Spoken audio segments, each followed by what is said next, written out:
தமிழகத்தின் 9 மாவட்டங்களில் மிக கனமழை பெய்யும் என்று வானிலை ஆய்வு மையம் எச்சரிக்கை விடுத்திருக்கிறது. மேலும் நெல்லை மாவட்டத்திற்கு இன்று ரெட் அலர்ட் எச்சரிக்கையும் விடுக்கப்பட்டிருக்கிறது. இது பற்றிய கூடுதல் விவரங்களை எமது செய்தியாளர் தாயுமானவன் விவரிக்க கேட்போம். தாயுமானவன் வணக்கம். வானிலை ஆய்வு மையம் விடுத்துள்ள எச்சரிக்கையினுடைய முழு விவரங்கள் என்ன? மன்னார் வளைகுடா மற்றும் அதை ஒட்டிய பகுதிகளில் நிலவிய காற்றழுத்த தாழ்வு பகுதி இன்றைய தினம் லட்சத்தீவு, மாலத்தீவு பகுதிகளில் தொடர்ச்சியாக நிலவி வருகிறது. இது அடுத்த 24 மணி நேரத்தில் மேற்கு திசை நகர்ந்து படிப்படியாக வலுவிழக்கக்கூடும் என எதிர்பார்க்கப்படுகிறது.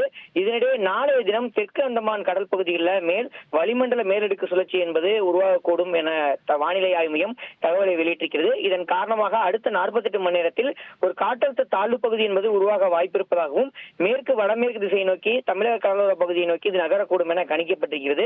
இதனிடையே இன்றைய தினத்தை பொறுத்தமட்டில் தென் தமிழகத்தில் அநேக இடங்களிலும், வட தமிழகத்தில் ஒரு சில இடங்களிலும், புதுவை மற்றும் காரைக்கால் பகுதிகளில் இடி மின்னலுடன் கூடிய லேசான முதல் மிதமான மழை பெய்யக்கூடும் என்றும், குறிப்பாக திருநெல்வேலி மாவட்டத்தில் ஓரிரு இடங்கள்ல அதிக மழையும், ஒரு சில இடங்கள்ல கன முதல் மிக கனமழையும் பெய்ய வாய்ப்பிருப்பதா வானிலை ஆய்வு மையம் தகவலை வெளியிட்டிருக்கிறது.